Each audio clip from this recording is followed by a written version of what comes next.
Salut les furieux. Eh bien, je suis très content de vous retrouver aujourd'hui pour une nouvelle vidéo. Une vidéo qui aujourd'hui va parler ciné-whoop. Regardez, je suis sur un site que j'aime tout particulièrement, qui est le site du château de Montfort-sur-Île. C'est vraiment un endroit formidable pour venir voler et tout particulièrement pour prendre des images avec un petit ciné-whoop. Donc aujourd'hui, on va faire voler le Cinélog 30 de chez GEPRC. Perso, moi je suis pas fanat des Cinewhoop, même si je vous ai présenté le Green Hornet, je vous ai présenté également le Fuse 111 Pro, et puis un petit Cinewhoop qu'on avait monté ensemble en kit de chez Happy Model. Le problème de ces machines, vous le savez, c'est soit elles sont trop petites, soit elles sont trop grosses. L'intérêt, il paraît, de cette machine, c'est d'être juste entre les deux, légèrement en dessous de 250 grammes une fois équipé en vol, mais équipé light. Donc la suite de la vidéo, on va déballer le colis, regarder ce qu'il y a dedans, voir un petit peu l'organisation technique du matériel et surtout ce matin, aller voler, j'en profite, je suis arrivé de bonne heure parce que la pluie menace une fois de plus sur la Normandie, mais ça devrait aller encore pour une heure. Alors c'est parti, bonne vidéo. Voyons cette petite boîte venue directement de la boutique eShine officielle, je sais pas trop. Alors, première chose, c'est tout cabossé. Elle est toute cabossée. Mais je tiens à dire quand même que AliExpress y est pour rien. Elle est arrivée correctement en France parce que en fait cette boîte a fait un petit détour chez JF. Donc elle est arrivée en Franche-Comté en bon état. C'est pendant le voyage entre la Franche-Comté et la Normandie qu'elle a dû voyager à coups de pied dans l'arrière-train via Relais Mondial Relais. Bon, c'est pas très grave. J'ai quand même vérifié en arrivant que rien soit bousillé. Donc voilà, une boîte classique GEPRC. Alors, vous allez me dire, moi, c'est une petite question là que je voudrais vous poser. Vous dites quoi? Vous dites GEPRC ou GEPRC, comme les Anglais? Bon, moi j'ai toujours dit GEPRC, mais en regardant des vidéos anglo-saxonnes, ils disent GEPRC. Bon, allez, on va voir ce GEPRC. On ouvre. Et là, on se dit, bon, la boîte est cabossée, mais heureusement, le packaging, comme toujours chez GEPRC, est vraiment super, parce que les drones sont emballés dans du plastique. Je vous avais déjà présenté, je sais plus, un petit GEPRC qui était pareil, enveloppé dans du plastique, donc c'est vraiment nickel. Alors, on n'a pas grand-chose dans la boîte, visiblement. Le drone est un sachet, allez, on va en profiter, on va l'ouvrir pour regarder ce qu'il y a à l'intérieur. Alors, qu'est-ce que j'ai de beau dans... Oh, j'ai deux belles petites vis. Ouais, super. Les vis. Les tubes d'antenne, mais je vérifie. Moi, je le voulais. Oui, c'est bon. Moi, je l'ai pris en Crossfire, donc ça, j'aurais pas besoin. Un entonnoir. Oh, ça va être pratique. Non, ça c'est pour protéger l'optique de la caméra. Donc si vous foncez dans un truc, ça protège. Ouh, elle est jolie. Elle est jolie, je l'avais pas celle-là. Un petit strap ici, guet percé. Hop. Ça. Voilà, bah oui, c'est bien. Du 3M autocollant. Je sais pas ce que c'est. Bon, on verra bien. Comme d'habitude, je découvre en même temps que vous, donc il y a des trucs, je sais pas à quoi ça sert, c'est après. Une petite clé Allen dont on aura sûrement besoin. Bon, c'est pour la visserie, hein, tout simplement. Une vis M2 par 12. Je regarderai. Bon, je pense que c'est de la visserie en rab. Ensuite, on a comme d'habitude des petits antidérapants et de la mousse ici. Voilà, donc bon, je suppose que c'est pour les batteries. On montrera ça après. Allez, ensuite dans la boîte de la mousse, c'est tout. Et ah bah non, il y a encore des trucs en dessous. J'avais pas vu.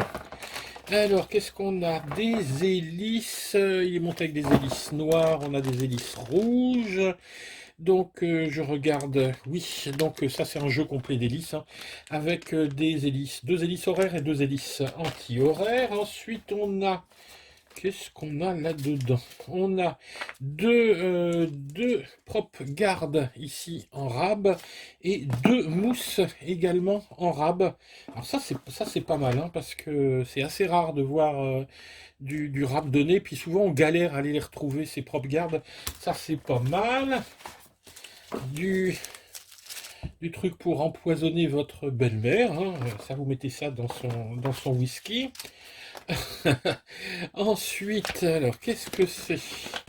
Bon, ça voilà, ça c'est un truc, ça j'aime bien, parce que quand on est amené à devoir bricoler, vraiment d'avoir tous les pin-out, c'est-à-dire toute la connectique, savoir où faut souder quoi, quel fil arrive où, des fois on galère un petit peu, on va sur les forums poser des questions, vous avez 9 personnes sur 10 qui vous racontent des conneries.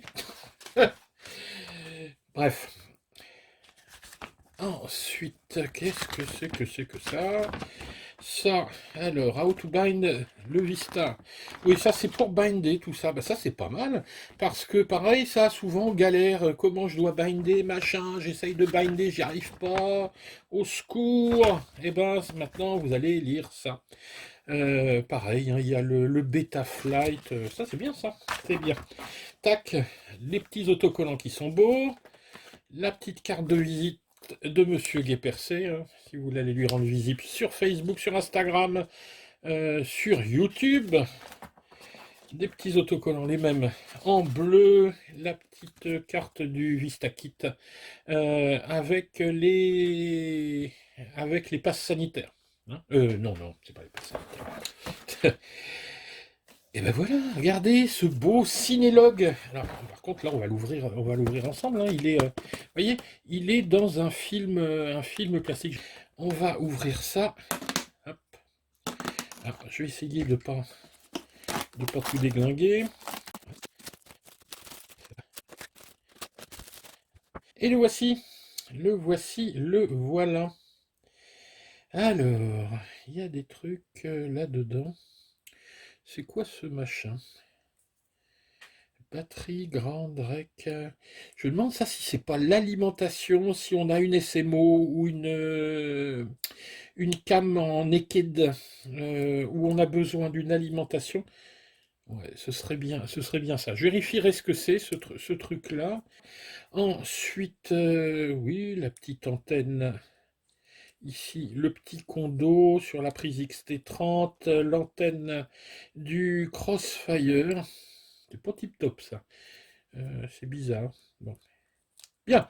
Allez, voilà, sur un premier coup d'œil, vous remarquez évidemment la position des hélices en pusher. Alors ça, c'est mon premier drone pusher. J'en ai jamais eu. Et d'ailleurs, je me pose une question. Vous faites comment pour vous poser avec un pusher? Vaut mieux éviter de se poser dans l'herbe. Mystère et boule de gomme, peut-être qu'il y a un truc à mettre, un patin ou des... ben, je sais pas, on verra bien où il faut se poser sur le dos. Allez, où je mets ça en vol, enfin je vais brancher un petit peu tout ça, regarder ce qu'il y a à faire et puis je reviens pour la suite de la revue technique de ce Cinelog 30 de chez Guépercé. Et on se retrouve maintenant quelques jours plus tard avec notre Cinelog 30 qui a volé, et je dois dire qui a bien volé. Voilà, il a fait ses premiers vols hier soir et toute la matinée, et je dois dire que je suis très très agréablement surpris par cette machine, par sa facilité d'emploi, par sa stabilité. Chouette, non, sans rire, vraiment chouette. De toute façon, vous verrez, hein, les images parlent par elles-mêmes. Mais ça, ce sera après cette petite revue technique. Tout d'abord, la première chose, c'est que ce Cinelog est donc un Cinewhoop, c'est-à-dire que l'objectif, c'est d'avoir un vol le plus stable possible. Hein. C'est pas du tout un acrobate, c'est pas du tout un drone de course, c'est un drone tout en stabilité. Pour cela, on l'a doté de moteurs qui sont des moteurs qui poussent. Hein, c'est-à-dire, regardez, ils sont montés à l'envers. Habituellement, on a l'habitude de voir nos drones qui volent comme ça. Lui, il vole comme ça. Donc, c'est un drone pusher. Alors pourquoi pusher? Tout simplement parce qu'on va y gagner en stabilité, étant donné qu'il va voler sur un flux d'air qui sera beaucoup moins perturbé, ou en tout cas, bah, c'est ce que j'ai lu. Il y a aussi l'efficience, hein, il sera un petit peu plus efficace dans ce mode-là. Bon, je demande à voir. Alors, la machine, globalement, tout d'abord, elle est prévue normalement pour faire moins de 250 grammes pour des raisons que vous connaissez, c'est-à-dire qu'en dessous de 250 grammes, on n'a pas à la déclarer sur Alpha Tango. Vous n'avez juste qu'à vous déclarer comme télépilote et puis basta, c'est fini, il n'y aura rien d'autre à faire. Encore faut-il vérifier si c'est vrai. On va faire une petite pesée. Alors, à vide, sans la batterie, évidemment, il franchit le test, il fait 175 grammes. Je sais pas si vous arrivez à voir, ouais, 175 grammes. Seulement, il va falloir lui rajouter une batterie, et moi, je vole en batterie avec ça, les Tattoo Airline en 850. Il est donné normalement pour voler avec des 600. Bon, ici, moi, j'ai des 650. Mais moi je préfère voler avec ça, on y gagne un petit peu. Il y a une petite différence de poids, mais pas énorme. Mais par contre, on y gagne beaucoup en durée de vol. Alors si je lui mets ça sur les fesses, hop, on atteint déjà les 275 grammes. Donc c'est mort, on a dépassé nos 250 grammes. Donc admettons qu'on lui mette ce qui est recommandé. Donc ici une 650, je suis à 244 grammes. Je suis bien en dessous des 250, mais pour l'instant, j'ai rien pour filmer. Moi, je filme avec ça, une petite Go. On peut mettre une GoPro Naked. Et là, je suis à 262 grammes. Ce qui veut dire que si vous voulez taper en dessous des 250 grammes, il faudra mettre une batterie plus petite, une 4S de type 450 milli, donc c'est faisable. Bon, donc ils ont rogné un petit peu sur le poids. Bon, franchement, c'est de la rigolade tout ça. Aller enregistrer son drone sur Alpha Tango, ça prend 5 minutes. C'est rien du tout, hein.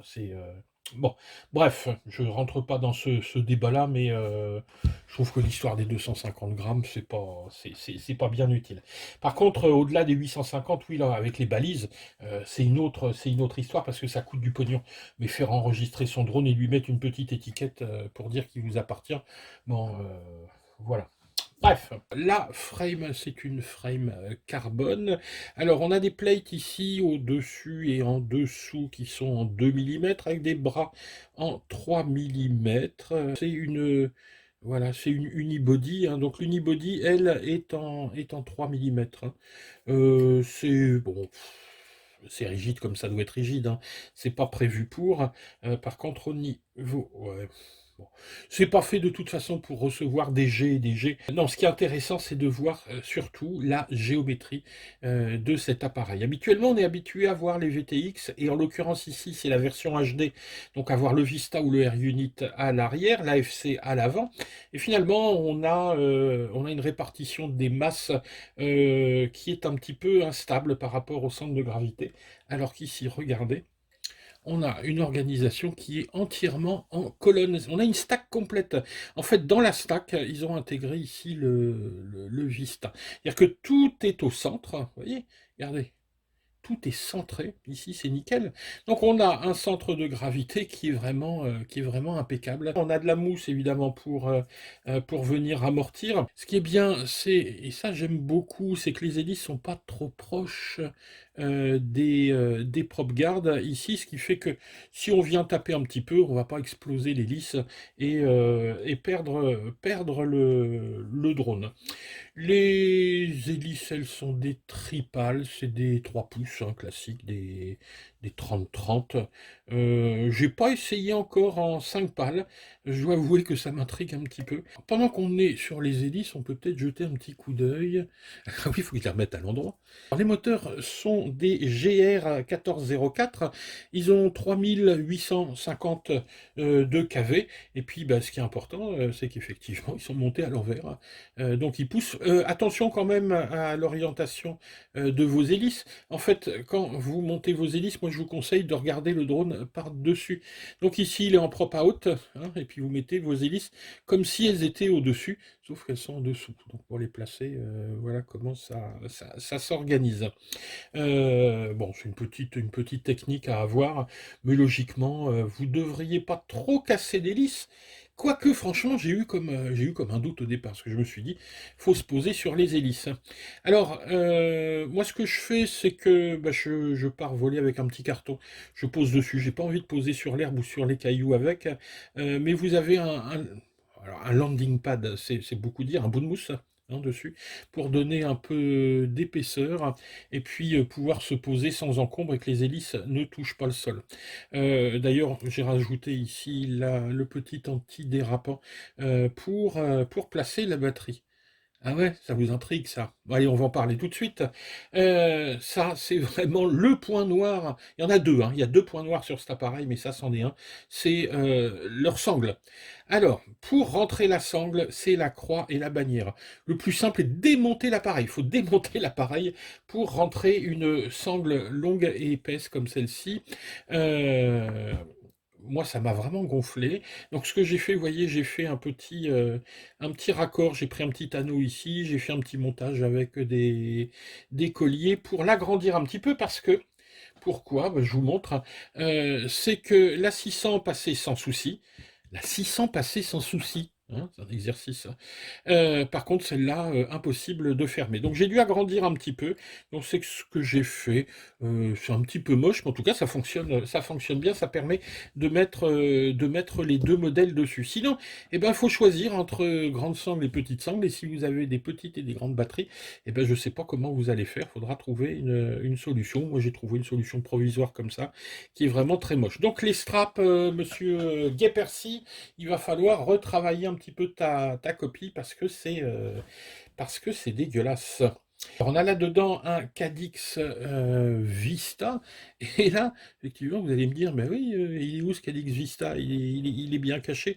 Il est tellement bien caché qu'il est carrément pas accessible. Or, vous savez que pour un Cadix Vista, quand on l'utilise la première fois, il faut l'activer, il faut le mettre à jour.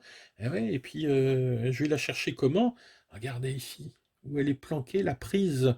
Ben, pour le mettre à jour, il n'y a pas 36 solutions.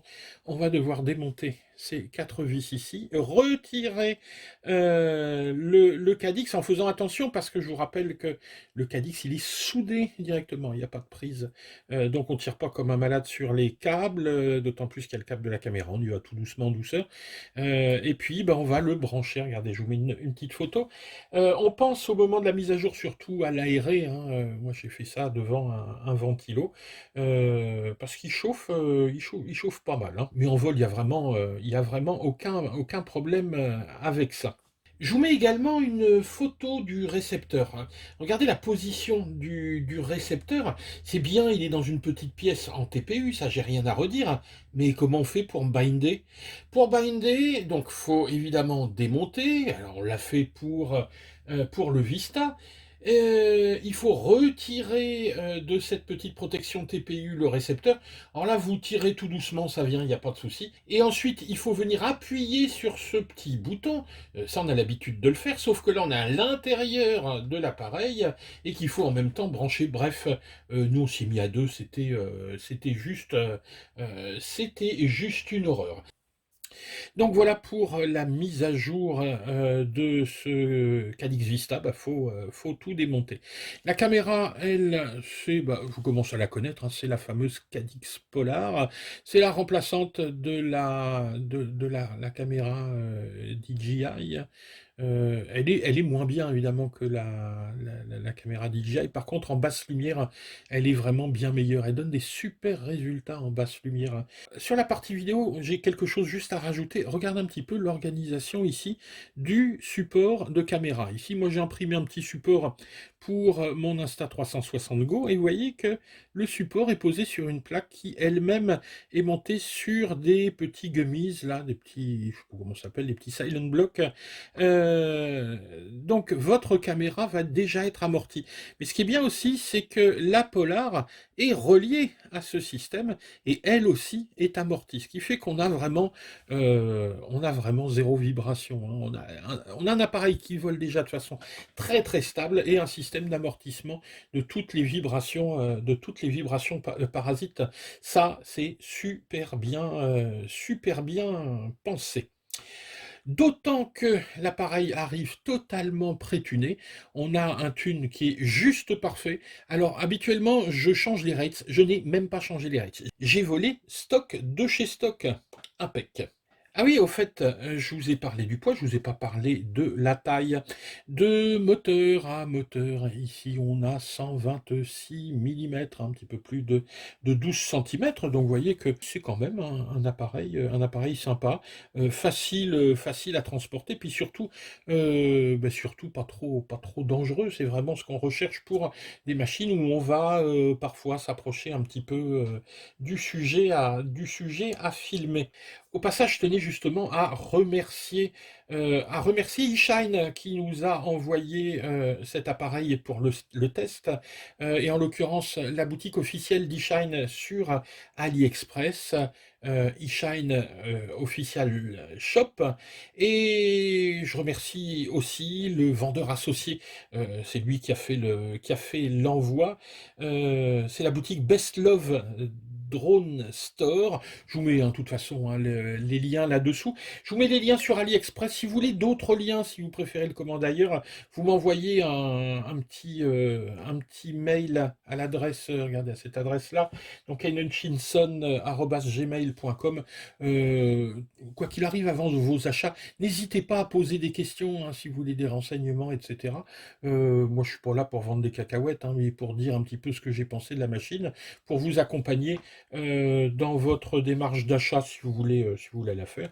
Et puis des fois, je discute et puis au vu de ce que veut la personne, je lui dis non, c'est pas du tout ça qu'il te faut. D'autant que cette machine est une machine vraiment spécifique. Elle est faite pour faire des prises de vue.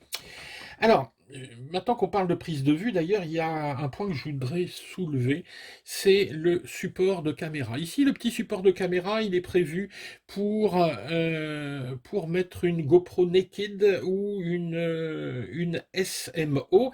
D'ailleurs, il y a un truc qui est assez sympa, c'est l'existence de ce petit câble, hein, que j'avais découvert lors du unboxing. C'est un petit câble d'alimentation, mais il a 3 fils. 2 fils pour alimenter et un fil pour déclencher la caméra. Donc on peut assujettir ça à un inter. Donc tac, vous pouvez lancer votre enregistrement et tac, arrêter avec un inter. Bon, hélas, moi, j'ai pas de SMO, j'ai pas de GoPro Naked, donc vous voyez, j'ai mis un petit collier pour bloquer ça. J'en ai mis d'ailleurs un autre ici sur le câble qui est là. Qu'est-ce que j'ai fait d'autre? Bon, c'est tout, hein, parce que regardez, l'antenne vidéo, elle est bien protégée. Mon antenne du Crossfire, elle est bon. En fait, on se rend compte que l'appareil est vraiment conçu autour de l'idée de la GoPro Naked et de la SMO. Mais moi, comme j'en ai pas, j'utilise moi ma petite Insta360 Go. C'est bien, mais on n'a pas une résolution aussi bonne qu'avec une SMO. On a aussi la possibilité, parce que j'ai imprimé, regardez, un autre support un petit peu plus grand, d'aller installer une GoPro classique. Moi, en l'occurrence ici, c'est mon Insta360 One R. Donc je peux la monter dessus, mais alors attention, là, les masses s'envolent. Donc on a un appareil qui devient carrément pépère, un peu poussif, plus difficile à manier au niveau stabilité. On a quelque chose il a tendance à s'effondrer un petit peu, mais bon, ça fonctionne. Mais clairement, clairement si vous avez une GoPro classique ou une Insta One R ou quelque chose d'un petit peu gros, moi je crois pas que ce type d'appareil soit vraiment intéressant. C'est vraiment à destination de caméra sport désossée, naked. bon, après, vous avez toujours la Cadix Polar, hein. La Cadix Polar, alors il n'y a pas de DVR dans le Vista, ça c'est vraiment le souci. Moi, c'est ce que je regrette un petit peu. Donc, on peut enregistrer avec les lunettes, mais le rendu est pas mal, d'autant que la caméra ici étant montée sur ces petits dumpers, c'est pas dégueulasse du tout. Et en plus, la Polar, je vous l'ai dit tout à l'heure, en basse lumière, elle est vraiment impeccable. Donc voilà, on a un appareil ici qui va tourner dans les, on va dire, aux alentours de 400 euros, ça dépend de l'endroit où vous l'achetez. Chez notre partenaire, je vous ai mis, moi, un petit coupon. Si vous l'achetez ailleurs, je vous trouverai également un petit coupon, ça doit, ça doit se faire. Qu'est-ce que... Ah bah allons, Kane, qu'est-ce que t'as oublié juste le plus important. Un drone, ça vole avec une carte de vol, j'ai même pas parlé de la carte de vol, une F411. Bon, on n'est pas sûr de la F7, mais on est sur quelque chose qui est nettement suffisant. C'est une carte AIO. Ça, là, moi, je suis pas fan, hein. Je suis pas fan des cartes IO parce que si vous avez un ESC qui crame, paf, hein, c'est l'ensemble. D'autant qu'avec, je crains un tout petit peu qu'avec des moteurs pusher, vous posez sur un truc un peu bizarre, un moteur bloque, ça fait chauffer l'ESC, ça crame. Bon, faudra regarder le prix de cette carte-ci. Bon, elle est pas difficile à changer, mais bon, voilà. Les cartes IO, vous le savez, quand elles brûlent, bah, c'est tout qui brûle. On a donc des ESC 35 ampères hein, là-dedans, 40 en pointe, ce qui pour une petite machine comme ça, c'est quand même pas mal. Voilà donc un petit peu tout ce qu'il y avait à dire sur ce Cinélog 30. Bon, allez, le blabla, c'est fini. Nous, ce qui nous intéresse, c'est de savoir comment ça vole, ce machin, hein. Allez, je vous emmène voler. En fait, le vol a déjà eu lieu ce matin, mais je vais vous montrer un petit peu les images que j'ai tournées. On va se retrouver sur un château médiéval. Allez, c'est parti. Bonne fin de vidéo.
Voilà, le vol est terminé. On arrive maintenant au moment des conclusions. Mon avis, bah, c'est quand même une super machine, même si j'ai quelques réserves dessus. Tout d'abord, vous l'avez vu au moment de la mise en œuvre, c'est vraiment une cata. Être obligé de démonter cet appareil pour aller binder, pour aller initialiser et mettre à jour le Vista, c'est vraiment une cata. Tout est bloqué à l'intérieur, il n'y a vraiment pas de place. Donc si vous débutez avec un Cinewoop, je ne sais pas si c'est l'idéal.